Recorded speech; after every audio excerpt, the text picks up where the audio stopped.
welcome Okay. to EW Songwriters Camp. We're so happy to have you.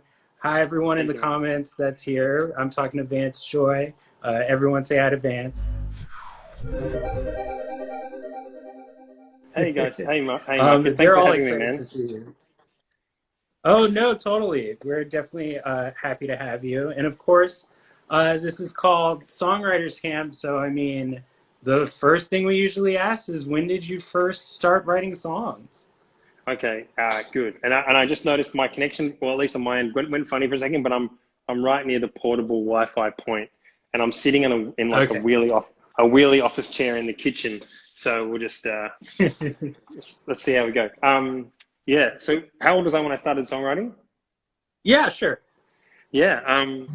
I was about I think I was about like 16 or 17, maybe yeah, around that age, and it was all like just like parody songs. Like I'd play like a cover of like "Time of Your Life" by Green Day, and I would just try and make funny lyrics, you know. And I remember I was at my school. I guess we call it a formal, but it's like our school dance, like the equivalent of the Yeah. prom. But I went to an all boys school, and the prom was just like, you know, you ask whoever will come with you, and you just like sit at tables, and then there was like a bit of a dance kind of thing. And anyway, I sung a parody song, and that was the beginning for me of songwriting, because it was like just trying to put funny lyrics to songs that everyone knew. And Yeah. just that process felt like songwriting, because it was like finding the right words and getting things to rhyme and fitting things in the right spaces. So yeah, that's when it started. And then I started writing my own songs with my own lyrics and my own music, and they all sucked, obviously, or you know, like that. Not even in a mean way. It was just like they yeah, there was a lot of there was some promise, but I just needed to keep working on it.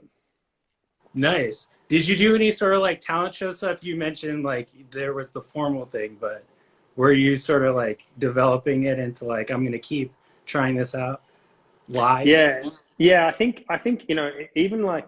even if I kind of was so scared of getting in front of people, like honestly, the first few the ones when you're doing a funny song for your school friends, that's kind of like you have like a protection in that case, because it's like, I don't know, like you can't really miss too badly, because it's like I'm singing a song everyone knows. I'm singing like whatever it is, "Time of Your Life" by Green Day, or like some other hit, and then it's just like referencing all the funny stuff that was happening at school at the time. So it's much safer than when I started singing my own songs when I was about like 23 or 4 at I went and did open mic nights.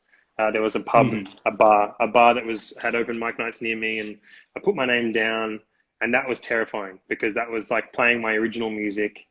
But yeah, I always like, even if it was scary, I always seemed to be putting myself in front of people. Um, and just, yeah, even though it was like, it's scary and just terrifying, I guess, at the start, I Hmm. just, for whatever reason, I had this drive to just keep doing it. Yeah. And were the open mic nights when it was like you sort of becoming the artist Vance Joy? And why the stage name? Yeah. I think I played I would have played like, it would only have been like 3 or 4 open mic nights.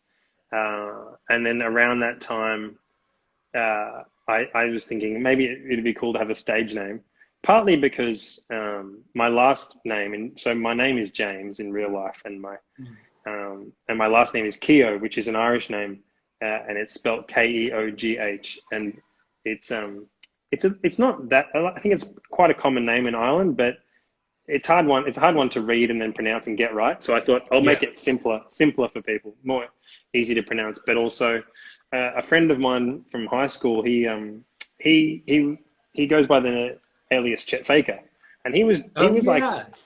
yeah, and he was like making waves in like 2011, and he had a song that blew up online and went viral, and it was crazy, because we were like, oh, whoa, like Nick, wait, is he like, he's huge now? And it was like something like he had like it was a big deal, and like we all, I guess I just was like inspired by him as well, and I was like, I better get an alias, and if it's really going to work, I better have an alias, and I guess that was my thinking.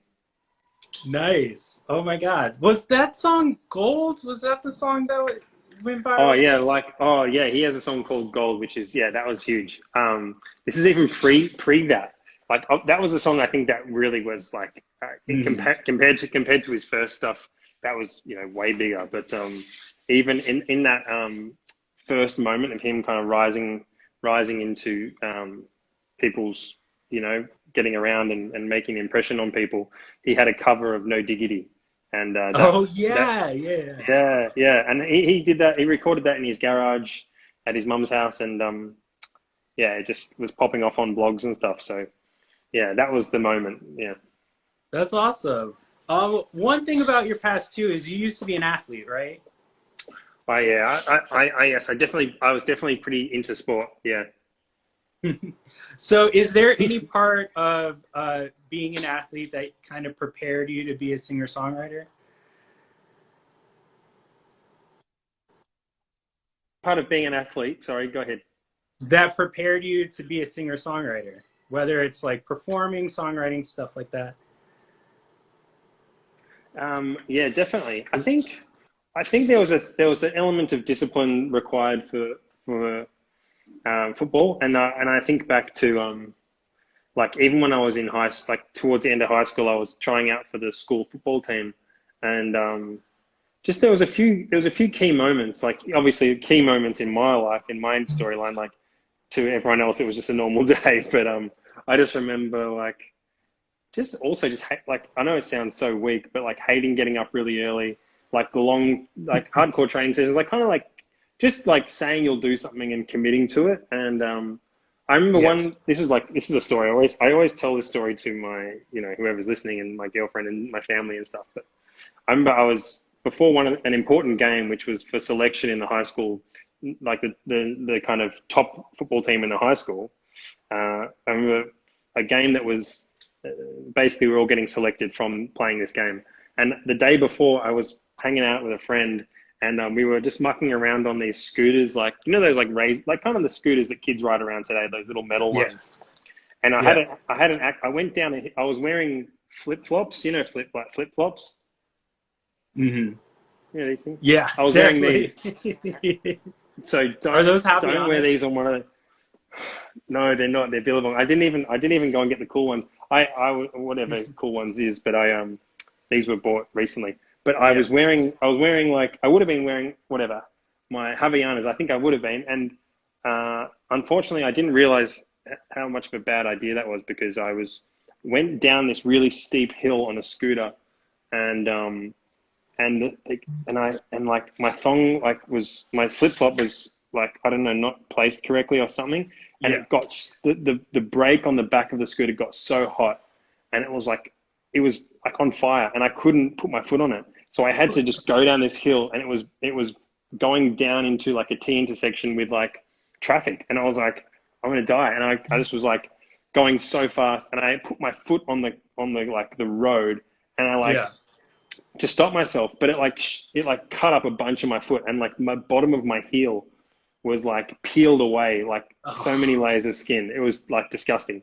Anyway, I know this is not the question you asked, but there is a point to what I'm telling the story. Is yeah. that I think from sport I learned some mental toughness, because I remember the day after that I could barely walk. My foot was in bandages, and then the game was the like 2 days later, and I was kind of limping around, and I remember going to the football game, and I was like, Mum, I'm just going to tell the coach that I can't do it. Like, I've got a fair excuse. I'm embarrassed to tell him why I can't play, that I fell off a scooter, but also I don't need to, you know, hurt myself more. And then Mum was like, you know, maybe you can play. You know, she's like, do you think you can, you know, just try? And whatever it was, she gave me a big motivational speech, perhaps, but she just said, do it. And I Yeah. played the game, and I actually, once the adrenaline kicked in, I was fine. And I don't know. I think I had a similar moment when I lost my voice like 10 years later. I honestly had totally blown out my voice, and I thought it was Mhm. done. Like I was rehearsing to play at a music awards show, and I couldn't even hit the high notes of Riptide. I was totally busted. And Yeah. and I was like terrified. I was like, it's going to be on television. And I was like, I can't even sing. It's going to be the worst thing in the world. And I was like, I don't even know what I'm going to sing again. Anyway, I got up on stage. I had no idea what was going to happen, but then the adrenaline kicked in again. And, you know, for like this 3 minute window, I could sing the song, and then I lost my voice again. But I'm sorry for talking so much, but that was a story about sport connecting to music in some way, I guess. No, I love the arc. I love Okay, that we got a thank you. shout out to Billabong sandals, Razor scooters, all in the sake of it's all a part of the songwriting. But the next question I Exactly. asked is sort of like, how does songwriting really start with you? Is it like production first, lyrics? Is there a Mm. collaboration happening early on? Yeah, there's always it feels always different for me. I feel like my phone is filled with just little bits and pieces of song ideas with guitar, and um, yeah, it's always evolving, you know. And I think often it's just starting with a guitar riff. If it's a strong guitar riff, then you're off to the races. And then even just sticking things together, like I'll have like another idea, maybe a melody that I didn't consider as being, you know, something that might work with this first riff. But I don't know. I feel like if I if I show someone else, someone with collaborating with someone, I can show, hey, this is an idea I've had for ages, and they'll help to kind of to put the sticky tape in the right places, and then you know, you can make a seamless song. So for me, Mm, it usually starts with the guitar and then a melody and then the lyrics. Um, but also, I like the idea of, you know, getting something produced, maybe even just like a loop or something, and then trying to write with that. But I think I've had my best results just guitar and going back and forth, either by myself or with a guitar going back and forth with you know, another songwriter. yeah.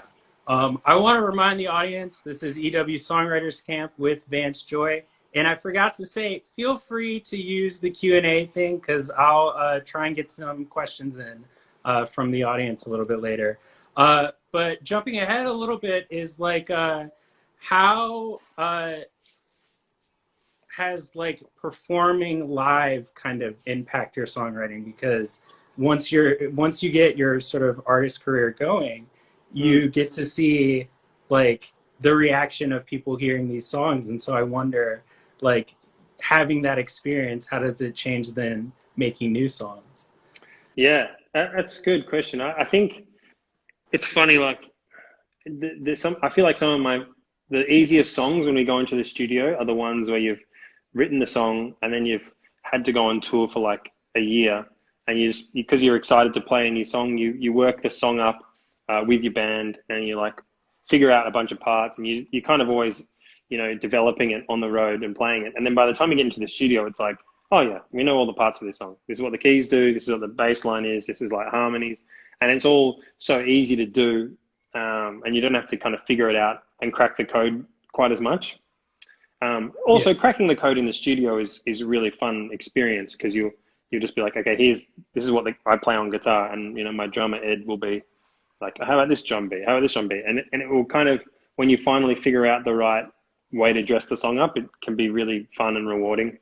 Also, anyone who wants to watch a great music doco, Some Kind of Monster is awesome. The one about oh Metallica, yeah, and if you want an insight into that, I mean, my experience wasn't exactly like that, but I could relate a little bit. But yeah, I think playing live, even just road testing songs. I have a song from my first album called "Mess Is Mine," and it was yep. before it was even properly written. I played it at this venue, and I was like, I'm gonna just play this song. It's not even done. Like I just had like a verse chorus. I didn't know what was happening really after that. I kind of had the bridge idea, but I didn't know where what.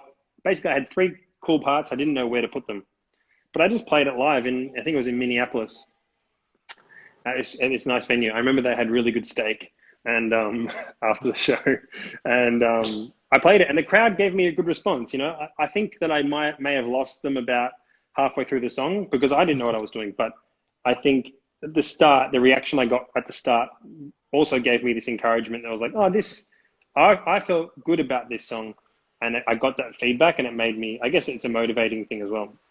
Yeah. I have some more questions, but let's see what the audience is saying because I can like mix them in. Let's For sure. see. Uh, um, okay. Some of this is like, can you sing Riptide? It's like, not right now. No. Let's see. Yeah, Did what else you? you So this is from Mariana. It says, did you start playing instruments before or after you started writing songs? got? Sorry, I got distracted, Marcus. I saw one that said, "Who is laying in bed?" I don't know what that was, but sorry. Can you repeat your question? I went into a zone of reading the thing. Don't worry, no. Once you start looking, it can be like zoomed in, Yeah, distracting. yeah, yeah. It was someone was asking, did you learn instruments before or after you started writing songs?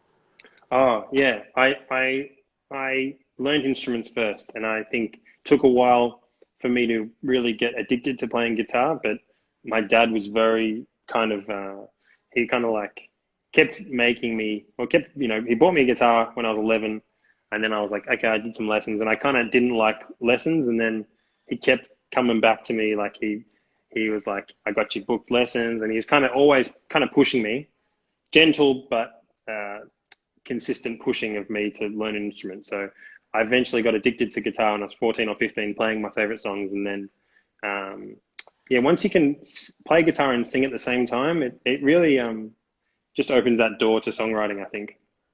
Yeah. I liked one that was in the comments. There's let's see. Maria asks, how do you feel about traveling? Do you love it or get tired of it? What's your favorite place so far? Ah, okay. That's a great question. So that question was traveling on the road, and being on the road so much, do I get tired of it? But what is my favorite place so far? That's right. Yeah. Okay, great, great. I think it's been a long time. It's been a long time off the road now, so I think part of me is excited about. It has been great as well, being so still and getting to like really, just strengthen all my friendships and hang out with my family and my girlfriend so much. But I'm also like, just the last tour we did was in Europe, and it was the most fun tour of our, like, for me it was my favorite tour of all time, and we were opening up for Pink, and we just did a summer European. It was amazing, and it was like a summer European tour. Her show is so good, and I don't know, like that was just such a like uplifting, and just so much joy and good vibes came out of that tour. Like her show was incredible, the catering was really good, and we had like days off, heaps of days off, every couple of days. So we'd be in Germany, and then we were in, Bruges one day, and it felt like a summer holiday with a bit of structure. Like we were still playing Mhm. shows, feeling like we were doing a good job, but we also were like, okay, we've got 2 days off. Okay, what are we doing? And there's so much excitement, and we were discovering new places. So I definitely have a thirst to do that again. And I think it's hard to nail it down to a single place, but that whole European run was just incredible, and it was like, I think the right time of year, and I think, I don't know, I have some great memories. Sweden was pretty great. I remember being in Stockholm with my best friend Robbie. He came on tour for a few days. We went and we went skateboarding together, and I ate some great food, and went to this like really fun party that was like in this really cool location. So that one sticks out off the top of my head. Yeah. And then, sorry, I was looking a little bit through the Q&A portion. I will ask, like, do you feel like you're a songwriter where you kind of have to like live life in order to work on a new album? Because of course, with touring, you're having all those new experiences. But just in general, do you feel like you need sort of time to have more life experiences before you dive into something, or do you not necessarily need to like live through something in order to write a song? Yeah, I think that's a good question. I think that's definitely there's some definite truth to that about having life experiences, and I've heard that said before. You need to take time. You have to have, some input to have some output, and things, experiences to draw on. Yeah. So I don't know. Like today, I was just like, I went and bought a couple of books, and I was like, I have so many ideas for lyrics when I just read books. So I finished my favorite book I was reading for a couple of months, and then I bought a couple more books today. So I did that consciously. I think they call it like an artist date. I read that in this book called The Artist's Way, where you go and treat yourself to a Mhm. kind of an activity where you're letting your mind wander, and you're opening yourself up to creativity. So I think for sure. And it's hard to really be too conscious of these things. It's like, I'm gonna go live life now. What should I do? Like, should I, it's hard to like make it happen. But I think, yeah, I'm just like letting go a bit in the last few weeks, and just enjoying Yeah. things. And I think all the times when you hang out with your friends, and you have a good chat with your family, or you do some good thing, whatever it is, that will inform you, and you'll be excited to write a song after having a really good experience, I think. Yeah. And then I like this question from M. Jabisco. Okay. Quarantine was good or bad for you and your music? Like, how did Yeah, quarantine sort of affect songwriting? Did you feel inspired, or were you like burnt out as we were all very yeah. stressed last year? Yeah, no, it's stressful. Yeah, I was definitely stressed in moments, at the start when it was lockdown and I was in Australia, and it just felt like it just felt like it was so novel and new that I was just like, oh, cool. I feel like I've got a day off school. I'm going to just like be comfy at home and just like hang around. And there was a certain novelty to it that felt good, but definitely you get stressed looking at the case numbers every day and stuff. Yeah. Honestly, I think I was able to write a few songs. I wrote the song that I released a couple of months ago called "Missing Piece." I wrote that in lockdown over a Zoom call, so that was encouraging because at the time I didn't know if that song would come out and kind of be a good song, but it ended up working out. But I would say there's probably just so much less input now. So I look back at like the years that went into my second or first album, and I'm like, oh, I was just like, I don't know, it's so different to now. But I still think creativity just finds a way. It's like I'm still trying to write songs. I'm still have ideas, and so I would say it was good. It's hard to just say if it was bad or good, but I was lucky to have a very I was in a lucky position. I didn't get COVID. None of my family did, so we were kind of Mhm.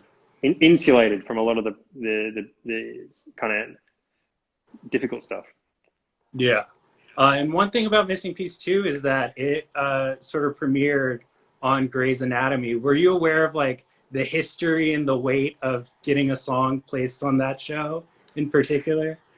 Yes, yeah, that was very cool. I definitely knew the significance of it because when I was growing up in high school, Snow Patrol had their songs on there, and it was like Exactly. I don't know why it was such a big deal, and it was like I actually didn't watch the show, but it was like I still feel like I watched those scenes. I probably watched the show a little bit, but Yeah. um, and it's just kept going, and like it's such a like a it's kind of like what would you say? It's just like a I don't know iconic show or like at least like a legendary long time show. So no, I definitely knew the significance and it was a beautiful scene. And I think now when I watched the scene recently. Hmm. I watched the scene before the song came out, and I was too distracted by just hearing my song because I was like, you have no perspective. I was like, does this sound good? Is my voice too quiet or is like the drums too loud? I was thinking all this kind of stuff, and then when I watched it just recently, I was like, no, this is good, and it's a nice scene, and so that was very cool. I'm very grateful for that to happen. Yeah. And another cool thing that you did recently was you had the song "You" with Benny Blanco and Marshmello. How Yeah. does a song like that happen? Do you kind of like turn the song into them and they kind of like put a lot of production around it, or is it like a collaboration? Yeah, that song that came about in an interesting way. I went to write a song at a songwriting session in 2019, and it was with a guy called Blake and another songwriter named Yeah. Caroline, and we hung out and we wrote this song called "You," and then Blake happens to be friends with Benny Blanco, and Hmm. so Benny heard this demo and he was like, "I love this song. I don't love the whole thing, but there's some parts in this that I totally love." And then I got a message from my A&R guy, like my record label guy, and he was Yeah. like, so Benny is going to work on the song with Marshmello. This was like 6 months after I'd written this demo. And I was like, okay, amazing. Like Marshmello is pretty Hmm. big. I like went and looked at Marshmello's Instagram. I was like, damn, he's like got a billion followers. And then, and obviously I know he's got some absolutely massive tunes. And I was just like, wow, if this happens, that's very cool. But I also, there's no guarantees. You never know if a song's actually going to come out. So anyway, a year later, I got a message from my record label guy, Stefan, and he sent me it and he goes, "Here's the song." And I listened to it. It was like totally different. Like there was bits of the song cut out. They'd put in like this really cool instrumental part. Basically, the song just like totally 100% better. And I really just I went to work one day and I just planted this seed. And then a year later there was this like gift of a song. So that was the experience, and yeah, I really have a good feeling about that. I'm glad it all happened. Yeah. This is kind of a random one. We got some people from Spain. I think the same person wanted to know if you are enjoying Barcelona, but also, do you know how to speak Catalan or are you learning it? Okay, I'm gonna disappoint. I'm gonna disappoint you because my Spanish is terrible and my Catalan is even I have less. I need to learn some stuff. I'm gonna download Duolingo though, and at the moment I am very aware of my limitations because, like, I went into the bakery today and the lady's like "buenas" and I was like, "Yeah, buenas," and I was like, "Damn, I need to learn Spanish. I'm just so embarrassed right now." So yes, it's gonna happen, and I guess I'm gonna start with Spanish and then maybe learn. I also want to learn some conversation in Catalan, just so I can not feel like such an outsider here because I was walking the streets and I was like, hey, I'm not. I want to feel like I'm not a total outsider. Maybe that will never be the case. Maybe I'll never feel like I belong here completely. But it'd be nice to have a little bit more of a connecting, a way to access the place. Yeah. And then speaking of connecting with people, this person also, Marina, also asks, do you prefer being called Vance or James by fans? Oh, I don't mind. Thank you, Marina. I don't mind at all. I actually am. I'm stoked if anyone says hello to me. I'm always very excited and I love it. And it's funny because I guess maybe I'm at that level. But I'm not like a famous person. So like if I get recognized, it's like once every few weeks at the most. And so when it happens, I'm like super like stoked, and I don't care what people Yeah. call me. It's funny when my friends call me Vance, but I guess sometimes when I meet people and they haven't known me for long, they call me Vance. But that's also fine. I don't. It's all the same. Yeah. Nice. And then, of course, to wrap, of course, we've been getting a version of this in the Q&A a little bit. But what are you working on now? Can we expect a new album soon? Yeah, I'm working on a bunch of stuff.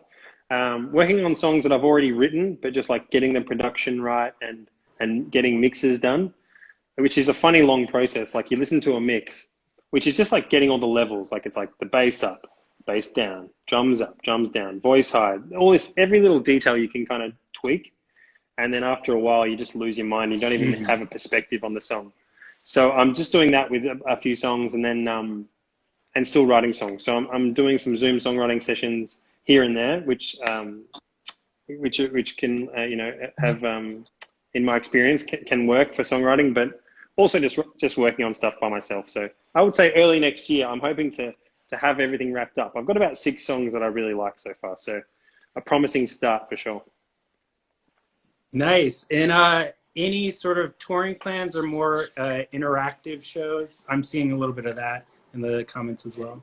Yeah, yeah. I think yeah, we're gonna do some more down the track for sure. We did a few really fun and shows, fun and good shows. Wow, how good's my English? Am I losing my English too? But we did some fun and good shows, but we they went really well. It was on Zoom. It was through this thing called Side Door, where you Yeah. kind of like create a concert feeling on a Zoom line, and there was like a gallery view with like hundreds of people, and we like interviewed people. We tried to make it like a kind of like a show, but like a talk show where there's like segments, I guess, but very loose and relaxed. But it was really fun, and I think yeah, as I'm kind of writing more and more songs, it's like nice to kind of also road test the songs and kind of share them with, I guess, the my fans who are the most kind of like, I guess, committed and the people who tune in every time who are just the legends who've been following me for ages. So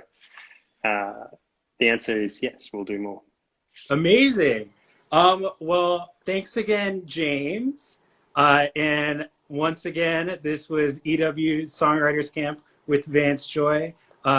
Thanks so much. And also thank you to everyone in the comments. It's been hilarious. It's been hard to keep a straight face. Legend. Yeah, how good are these comments? Thank you so much, Marcus. It's been a pleasure. And All yeah, right. man, good times. I mean, sweating it up in here. I'm look so sweaty. I know the And feeling, yeah. yeah, how good is all these comments? I Just know. good times. This was really good. Okay, well, we'll see you here next time. We do Yeah, this week. We do this every week now. sure. But have a great rest of the day, man.